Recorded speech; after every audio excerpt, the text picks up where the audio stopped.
Assalamualaikum warahmatullahi wabarakatuh. Ini adalah pertemuan keempat dari mata kuliah kita di studi agama-agama dan antropologi agama. Baik, pada pertemuan hari ini kita akan memahami konsep yang sangat penting dalam studi agama maupun antropologi agama. Ini berkaitan dengan objek apa yang akan kita pelajari dan akan kita pahami. Dalam video sebelumnya Anda telah belajar tentang definisi agama. Lalu pada kesempatan ini Anda mau mempelajari hal-hal yang terkait dengan definisi agama. Dan tapi terkait juga dengan pertanyaan apa lalu yang kita teliti, yang kita pahami, yang kita pelajari, yang kita komparasikan, yang kita perbandingkan, yang kita interpretasikan dari fenomena-fenomena agama di sekitar kita. Ya, kita sebut biasanya kadang-kadang keberagamaan, fenomena keberagamaan, fenomena keagamaan, dan macam-macam. Lalu apa itu pengertiannya? Nah, nanti Anda ketika terjun misalkan menulis tentang fenomena keagamaan atau fenomena keberagamaan, apa saja sih isinya itu? Apa saja yang ditulis? Ya? Dan apa saja yang kemudian disampaikan. Misalnya Anda menyampaikan tentang agama orang lain kepada teman-teman seagama atau kelompok seagama sendiri. Bagaimana? Apa sih hal yang biasanya disampaikan? Jadi kita tidak dalam studi agama ataupun antropologi agama, apa yang dicoba dipahami biasanya fenomena-fenomena agama yang terkait dengan hal-hal yang kita sebelumnya sampaikan ya, yang ilmiah ya, yang empiris, yang rasional, sistematis dan seterusnya. Nah, kita akan pelajari di sini salah satu ide dari ahli studi agama-agama dan juga ahli antropologi agama dari teori yang sudah sangat lama dan cukup terkenal, dan saya kira bisa menjadi pijakan, menjadi acuan kita di dalam mencoba memahami fenomena-fenomena keagamaan atau keberagamaan yang di sekitar kita. Nah, ketika nanti saya tugaskan untuk menulis paper, menulis tugas akhir atau menulis skripsi bahkan, misalnya Anda membandingkan satu agama dengan agama lain. Nah, apa yang dibandingkan itu? Ya. Membandingkan atau memahami atau agama dengan agama lain. Satu kultur dengan kultur yang lain, itu apa sih? Apa biasanya yang dibandingkan atau yang dicoba dipahami bersama-sama? Nah, kita akan merujuk kepada satu tokoh yang sudah terkenal, namanya Stark and Glow. Dua orang ini, Stark dan Glow, Anda bisa Google nanti nama lengkapnya. Tetapi dua penulis ini sangat terkenal dengan teorinya yang disebut Five Dimension of Religiosity, Dimension of Religiosity, atau 5 dimensi keberagamaan. Perilaku agama bisa disebut keberagamaan atau bisa disebut juga komitmen beragama atau religious commitment. Nah, inilah nanti yang mungkin Anda bandingkan, Anda tulis, bisa sebagai tugas akhir mata kuliah ini ataupun sebagai skripsi misalnya, adalah dimensi-dimensi keberagamaan itu. Bisa merujuk ke sini. Jadi ada 5 dimensi menurut Glow and Stark, ya. Ada 5 dimensi yang mungkin harus kita pahami. Saya share ini catatan saya. Oke. Religiosity atau keberagamaan, religiusitas bisa biasanya diterjemahkan dengan religiusitas atau komitmen beragama atau keberagamaan. Apa 5 dimensi itu? Pertama adalah dimensi ideological atau ideologi. Yang kedua adalah dimensi ritualistik atau ritual. Yang ketiga dimensi intelektual, intellectuality atau hal-hal yang terkait dengan pemikiran. Kemudian dimensi eksperiental atau pengalaman, ya experience, pengalaman. Dan yang kelima adalah consequential atau konsekuensi, akibat. Nah, apa pengertiannya? Simak ya.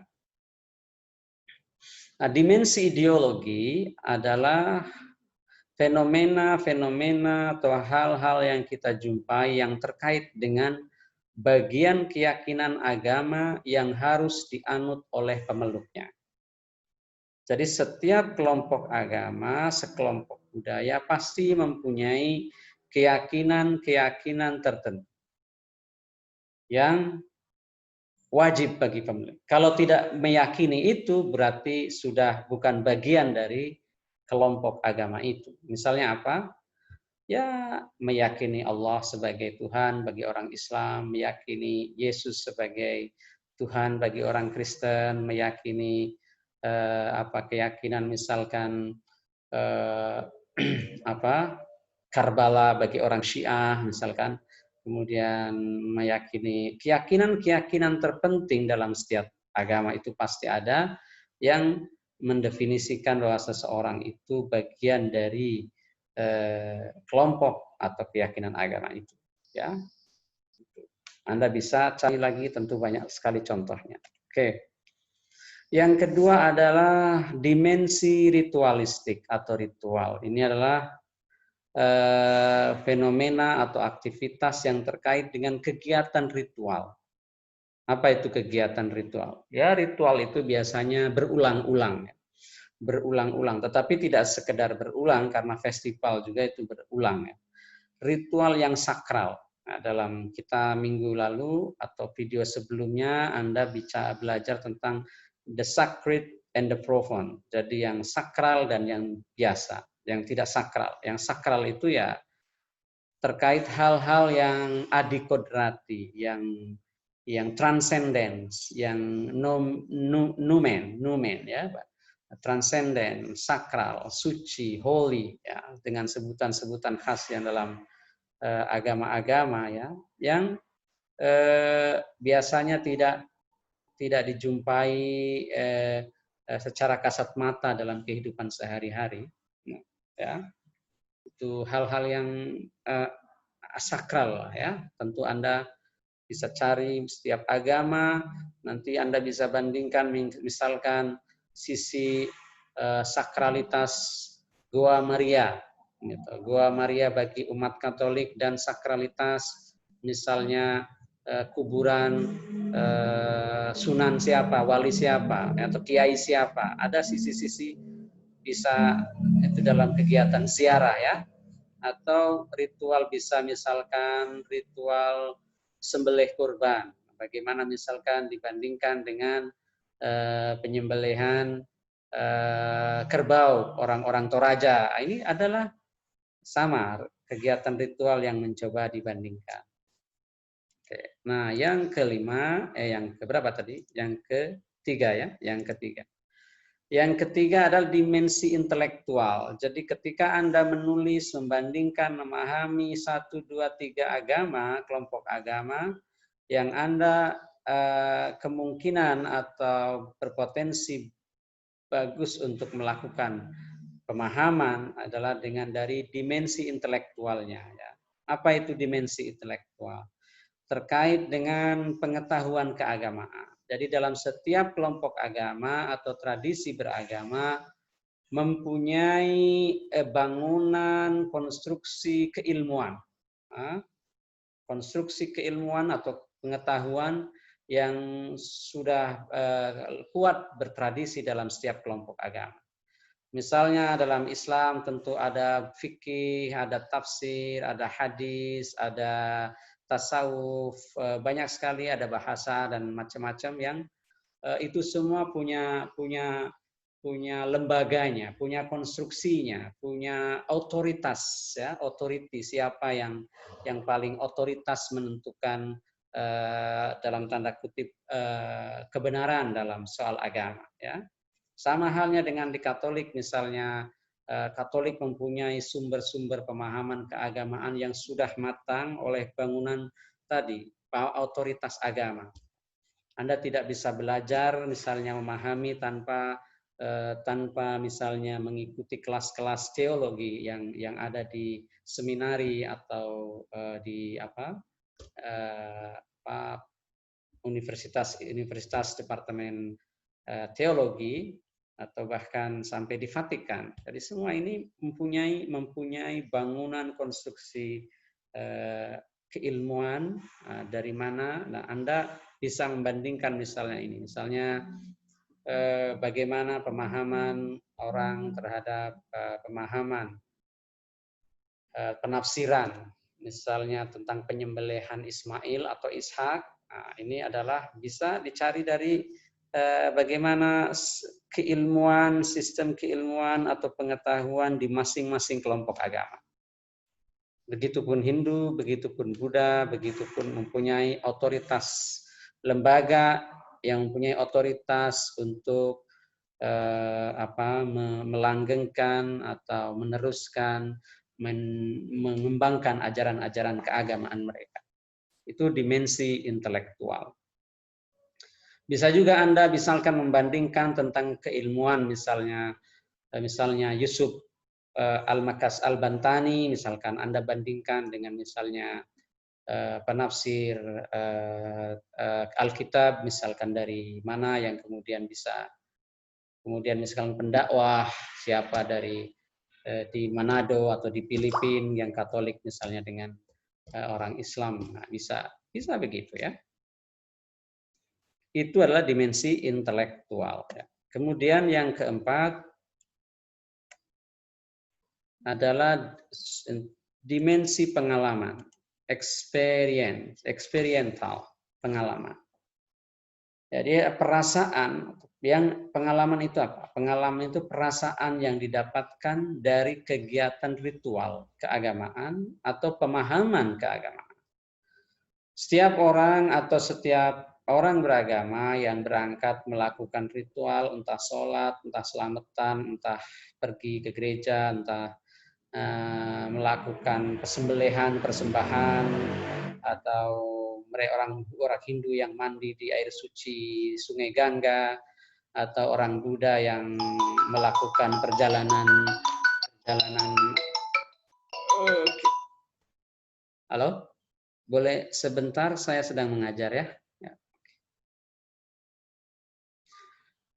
Oke. Dari orang setelah pulang haji itu pasti mempunyai perasaan-perasaan yang berbeda, yang mood, ya. Kita kemarin belajar tentang mood dan motivation.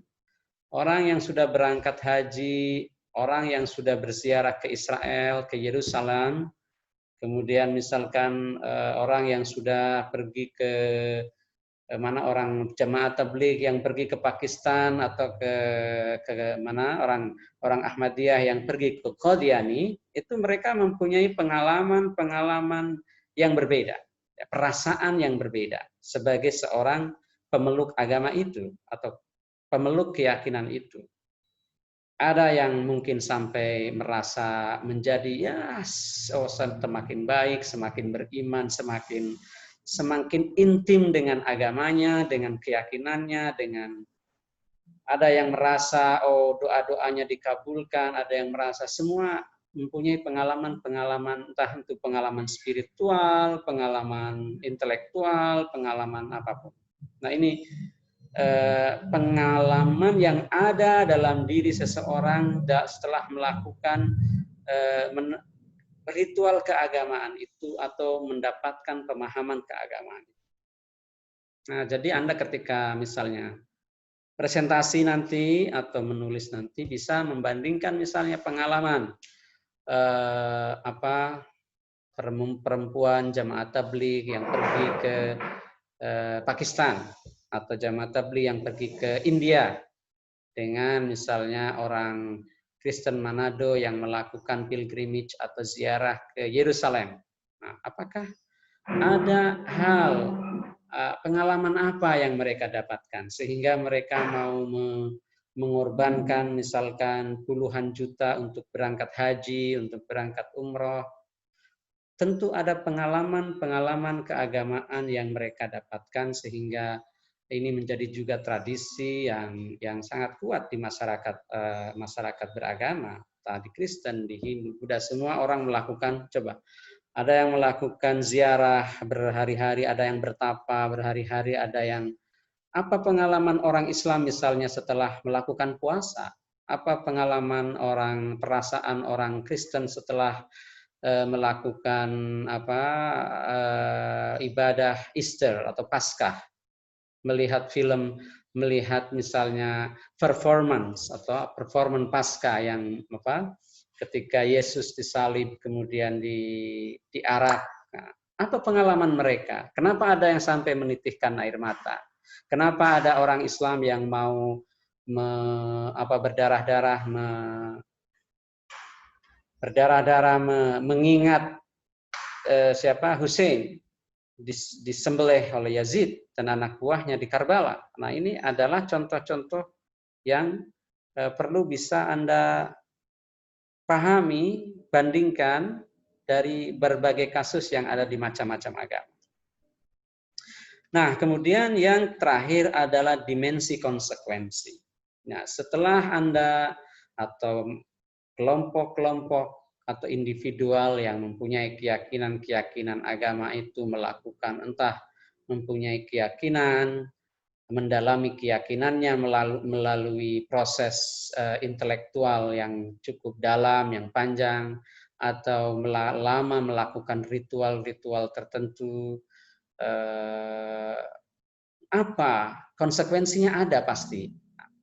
Konsekuensinya ada dalam kehidupan selanjutnya, dalam kehidupan sehari-hari di luar dari kegiatan ritual itu. Jadi ritual atau pemahaman keagamaan, dimensi intelektual tadi, setelah membaca, bagaimana orang setelah membaca misalnya pemikiran Arkun, bagaimana membaca pemikiran Harun Nasution, bagaimana setelah membaca pemikiran Nurholis Majid misalnya, atau bahkan setelah membaca Imam Samudra misalnya, setelah membaca, mendengarkan ceramah Abu Bakar Ba'asyir misalnya. Nah, ada dimensi konsekuensi. Konsekuensinya apa dalam kehidupan selanjutnya di luar yang terkait dengan keagamaan. Nah, kita sebut dengan dalam perilaku sekulernya, ya. Tanda kutip sekuler itu perilaku sekuler, artinya perilaku yang dianggap bukan perilaku keagamaan, misalnya bagaimana dia dalam hubungan sehari-hari dengan non-muslim. Nah, ya kan? Ini artinya perilaku yang tidak diatur dalam ajaran agama, tapi itu sebagai common practice atau praktek umum yang biasa dilakukan secara intuitif ataupun secara insting orang melakukan. Ya, tidak perlu ajaran agama Anda misalnya menolong orang yang jatuh, itu tidak perlu ajaran agama tuh. Tidak perlu Anda dengan belajar agama untuk menentukan bahwa membunuh itu salah, mencuri itu salah, berzina itu salah, itu tidak perlu ajaran. Selingkuh itu salah, itu bukan, tidak perlu ajaran agama. Itu adalah makanya dalam tanda kutip sebagai praktek non religius atau praktek sekuler. Nah, dimensi sekuler ini juga bisa jadi diakibatkan oleh praktek atau dimensi-dimensi lain yang tadi. Ya, ada 4 dimensi sebelumnya itu bagaimana? Adakah pengaruh misalnya dari dia yang sangat kuat berritual, melakukan ritual keagamaan, dimensinya dalam perilaku yang sekuler tadi. Apakah setelah dia haji, dia umroh, dia traveling ke Yerusalem, apakah dia kemudian dalam kehidupan sehari-harinya semakin baik kepada orang-orang sekitarnya? Apakah dia semangat menolongnya mungkin lebih kuat? Semangat atau mungkin justru dia lebih hanya mau menolong, hanya suka hanya kelompoknya saja. Itu juga dimensi-dimensi konsekuensi setelah pergi ke Mekah. Apakah dia justru semakin inklusif, semakin eksklusif, semakin puritan atau toleran, atau semakin, nah ini dimensi-dimensi yang kita sebut sebagai non-religious, ya, dimensi sekuler. Karena ada tentu dalam kehidupan sehari-hari, dalam manusia, kelompok apapun tidak mengkaitkan itu sebagai sesuatu yang sacred, yang sakral, ya, tetapi itu berlaku pada setiap masyarakat. Nah, itu kita sebut sebagai dimensi sekuler. Nah, dalam praktek berpolitik, misalnya. Dalam praktek berpolitik, apakah setelah melakukan atau mendalami atau dari dimensi-dimensi 4 ini di sebelumnya, apakah itu berpengaruh dalam perilaku politik yang sekuler tadi? Praktek politik di dalam teori ilmu politik tentu itu tidak terkait dengan agama. Tetapi bagi kelompok-kelompok atau ajaran-ajaran agama tertentu, ada dalam ajaran agama tertentu, misalnya dalam dimensi dalam Islam, dalam kelompok Islam atau Kristen, tentu mempunyai ajaran-ajaran tertentu yang misalnya memperkuat politik identitas. Apakah setelah mempelajari secara intelektual atau bergabung dengan berbagai kelompok ritual, dia mempercayai atau meyakini ideologi politik tertentu dan tidak ikut dengan ideologi politik yang lain, menolak. Nah, ini adalah dimensi konsekuensi dalam beragama. Nah, ini adalah kemungkinan bisa Anda amati, bisa Anda pelajari, bisa Anda bandingkan, bisa Anda pahami dari berbagai agama yang ada di sekitar kita, keyakinan. Nah, sangat penting tadi konsekuensi untuk dibahas juga. Jadi setelah orang dari dua dimensi bisa jadi satu dimensi, misalkan intelektual atau ideologi, kemudian dia mempunyai konsekuensi tertentu terhadap perilaku sekulernya tadi, atau dua, bisa dimensi ritual dan dimensi ideologi, kemudian itu telah berpengaruh kepada perilaku sekulernya. Ya, oke, itu saya kira itu adalah yang penting saya sampaikan hari ini untuk pedoman apa yang bisa dilakukan dalam tugas akhir nanti ataupun dalam presentasi. Jadi presentasi adalah salah satu alternatifnya merujuk kepada dimensi-dimensi itu. Misalkan Anda fokus kepada dimensi intelektual Islam, spiritual Kristen.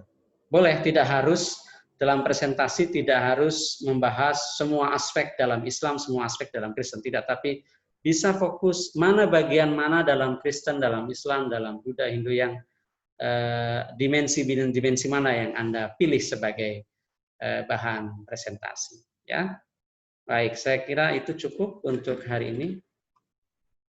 Kita bisa akhiri dan minggu depan siap-siap presentasi kelompok yang sudah ditentukan. Terima kasih. Assalamualaikum warahmatullahi wabarakatuh.